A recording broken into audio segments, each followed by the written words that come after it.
Okay, so guys, hopefully this is the final part because we don't want to prolong it. In case of any questions, we are going to put a post on Instagram, or mostly Instagram, at Sarah Miraji Lekolol. That is our Instagram handle. We share the same Instagram handle.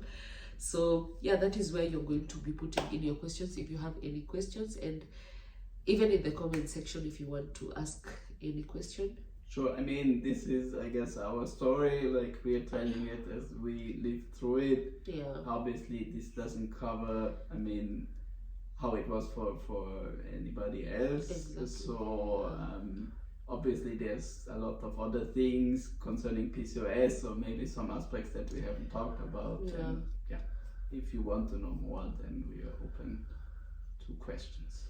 Yeah, so we were in cycle 2, which we were going for the second cycle, and it was just the same. Every cycle is just the same. What you just do, the doctor goes and checks you, checks how things are going inside there, and they see if you're ready to start your letrozole. Letrozole is a medication that you have to intake every day for 21 days, and then after the 21 days you have to go for a check-up to see if your eggs have matured. If they have, I guess if they have, you're told when to inject yourself with this trigger shot. If they haven't, they just say no, I guess we'll just let this sleep. And if they let it to sleep, it means that you will receive your menses. Yeah, that's the other thing. Yeah. So if you get your menses, then you know obviously it hasn't worked out, or Yeah. basically that also means you have to wait for some time. So that actually also happened a few times that it didn't work out, that you have cysts. That I had cysts mostly. Yeah. Like some of the cycles, they just slid through, and the next one was not really considered as a third cycle. It was just considered as a, I guess, cover up for the other one that didn't really. I mean, yeah, I guess that's something that we should also tell here, that like with the insurance, it seems like 3 cycles were covered. Yeah. But like from that onwards, we would have had to actually pay out of our own pocket for additional cycles. Yeah. So we went for the 3 cycles, and the third cycle was a bit interesting because in the third cycle we did the whole cycle the way it was supposed to be done, and we did the baby dancing, and I just woke up one morning and felt, no, I guess I was supposed to go to the doctor on Monday. So on Sunday, because I remember very well, we even had to go to the hospital to pick up the... Oh, yeah.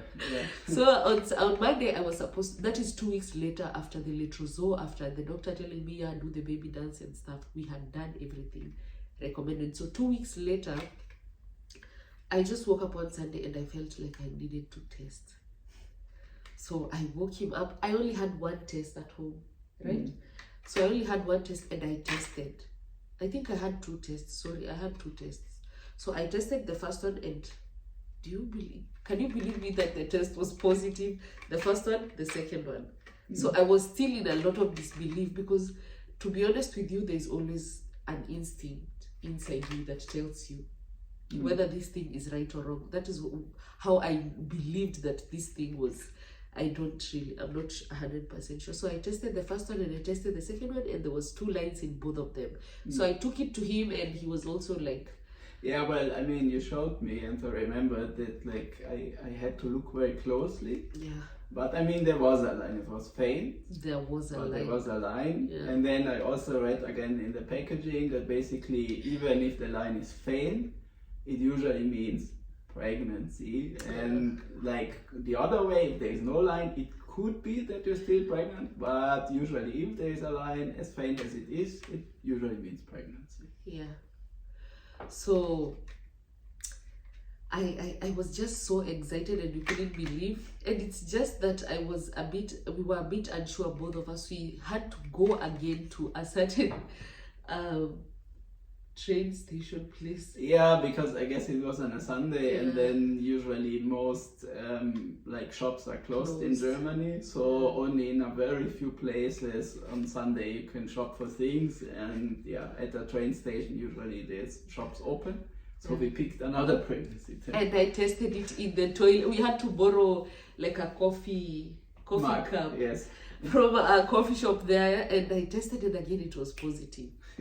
So this was just so confusing. So on Monday, I was so excited to go to the doctor because, yeah, I had this appointment on this Monday, and it was Sunday that I tested. So I went to the doctor, and yeah, actually, I wasn't really pregnant. And the doctor explained to me that it was due to the trigger shot. Sometimes the trigger shot can produce a hormone which is similar to the hormone produced. I mean, I'm still a bit unsure about this, but I guess like in the end, for sure, like they drew your blood, and like this check with the blood is a lot more precise than with the urine. And in the end, they said, yeah, you're not pregnant. Yeah, that was one of the worst days of my life, and I don't really know why it felt like that. He wasn't even home by that time, but he called me to ask me how the things were, and I wasn't even picking up my phone because I was just so tired. I had increased a lot. Some time ago, there was even a time I used to post a photo and somebody would just say, oh, you're pregnant, you're becoming fat. It's because of the medication that I was taking to be able to conceive. But because I didn't have the energy or the strength to be able to say it out loud to somebody, I would just laugh at it. But deep down in my heart, it was just not the best feeling that somebody could feel. So I don't know, up to a point it's okay to just like say, oh, this one is pregnant, oh, you're so fat. It's okay, but up to a certain point, just mind your language, because you don't really know what the other person is going through to be the way they are. So I mean, I also, now that you're saying, I remember that I was really concerned about you, and when I heard that like you were it didn't work out, I really rushed home because I was like, oh my god, she must be so bad today. Like that was so bad. But anyway, we just found a way to console ourselves. So the fourth cycle was not supposed to be there. It was supposed to be after the third cycle. We should now pay for ourselves because the insurance only covers 3 cycles. So the fourth cycle was given to us as a bonus, because to be honest, I had so much doubt about why my pregnancy test came out positive, and the doctor told me that it was negative. So the doctor just gave us the last shot to do it, because after the third cycle you're expected to do now another process, which is maybe IUI, which is intrauterine insertion. Yeah, like that was something we had been talking about for quite some time. Even at that point, it means like basically that the sperm is not inserted, let's say naturally, but artificially. Extracted, and then the doctor uses a syringe to go deep inside. So for sure, like the sperms will be very close to the egg, so there's a higher chance conceiving. But obviously that is also an extra cost, and still it's no guarantee. Yeah, and plus the doctor also just doesn't advise you to go for that immediately. First they have to really check, and also depending on your age, I guess. Yeah, I mean, obviously in your case, I guess they said they wouldn't advise strictly because everything else looked good, so they advised us to just be a bit more patient. And I remember you were so much done with all of this, and you just wanted, like, we were not even sure if you wanted to continue, but then after talking to the doctor, like you changed your mind. Like, actually we are really thankful, I guess, towards the doctor, because he was really advising us well. And then basically you said, okay, let's do it, go another time. So we went for the 4th round, and that is when I got this trigger shot. So the 4th round was a bit unclear, or a bit, it could happen, it could not happen, just like all the other cycles. So the 4th round, I went for it. I took in the letrozole. I was just taking it because the doctor had told me to take it. So I took it for 21 days. And I went on the specific date that they had told me to go, because we had a calendar by the doctor. And we knew when to start the letrozole, when to stop, when to go to the doctor, when to, after going to the doctor would tell us when to do the baby dance. So I went to the doctor that day, and the doctor was like, wow, this is good. You have 2 eggs, which are very mature. So your chances of conceiving is very high because there is 2 eggs. And also those 2 eggs means that probably if your chances are good, you could get the twins, which for us it wasn't that good, but it was good because the 2 eggs gave us at least an option when we did it. One of them grabbed the sperm, and it formed the little guy now in my belly. So I went to the doctor, and I was advised to take this, which I always go to the apotheke, which is pharmacy, and I bought this. And this medication, at the pharmacy, they told me that it shouldn't stay out of the fridge for more than 40 minutes. And that day public transport was so bad that I had stayed in public, and it was summer. The weather was so hot, and this thing cooled down so fast. So it's not really advisable for you to inject yourself this trigger shot when it's out of the fridge for more than 45 minutes.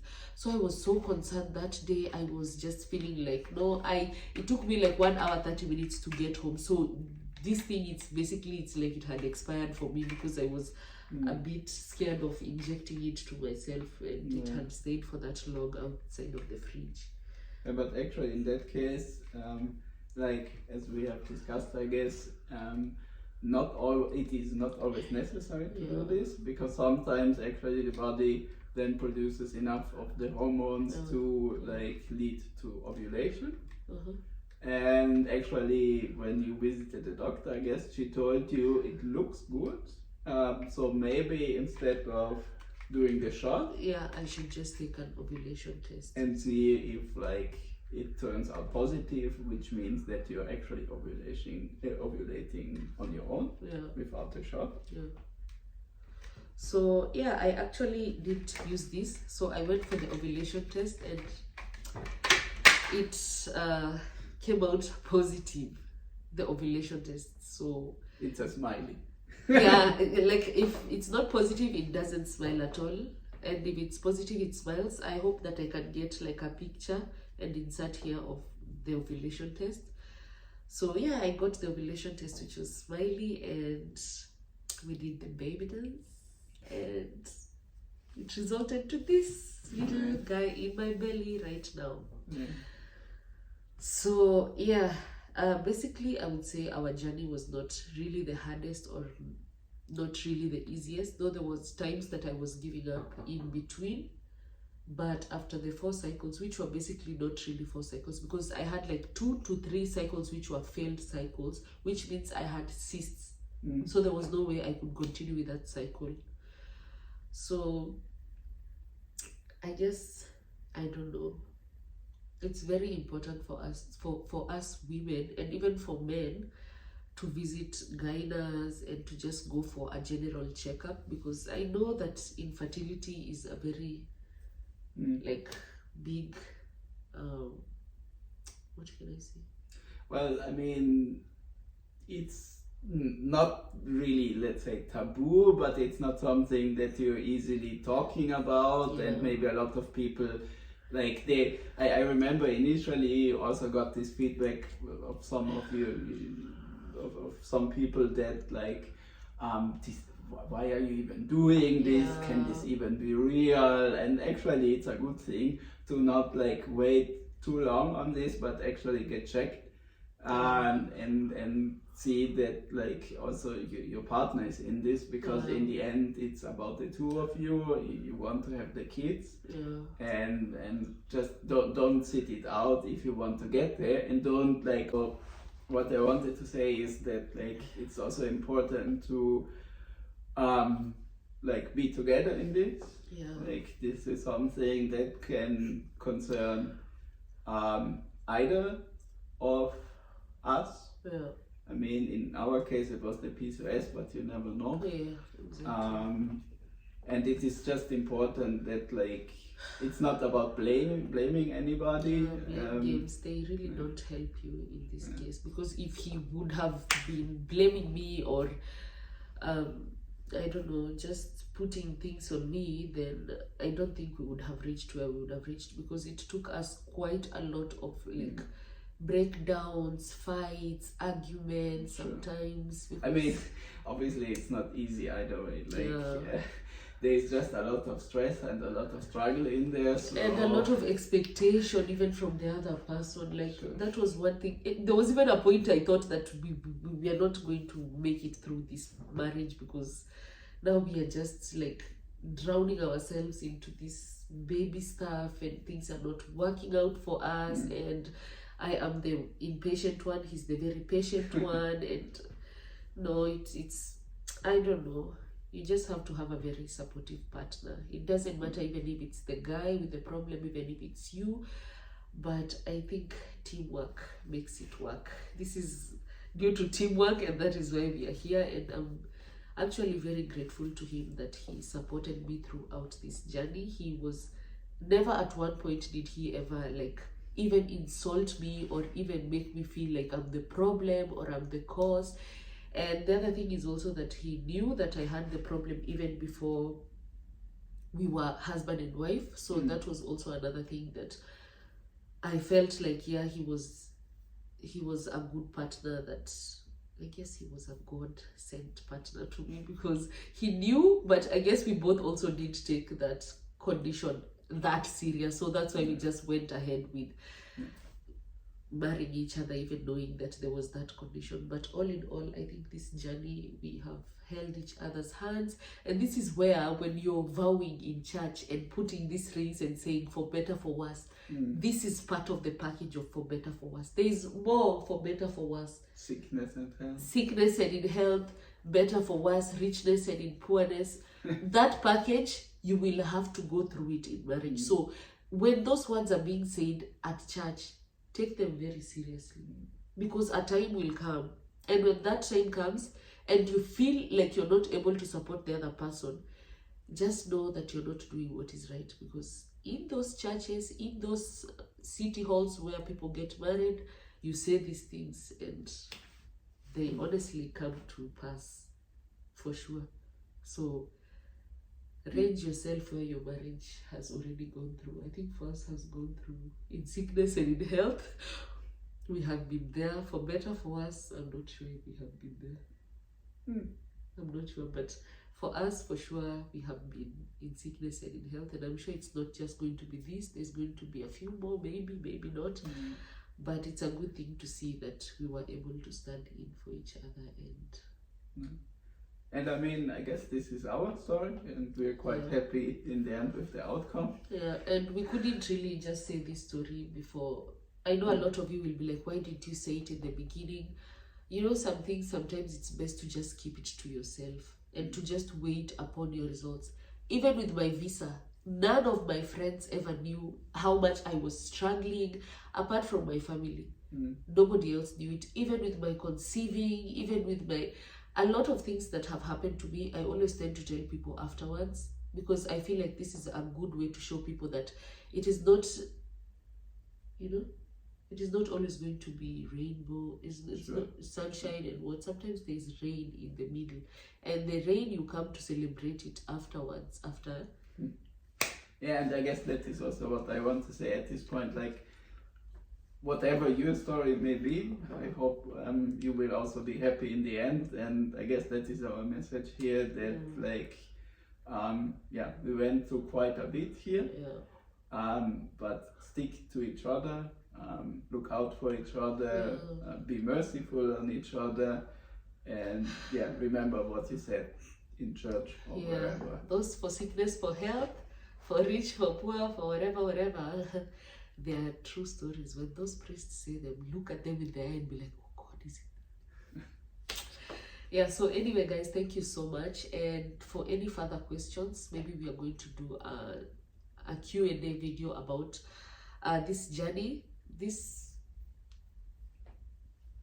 journey that we've had. So for any questions, you can just put them down in the comment section or reach out on our Instagram page at Sarah Miraj Lekolol. So until next time, I guess we are going to say goodbye and all the best to all the women outside there trying to conceive. Always remember, at the end of the tunnel, there is always a light.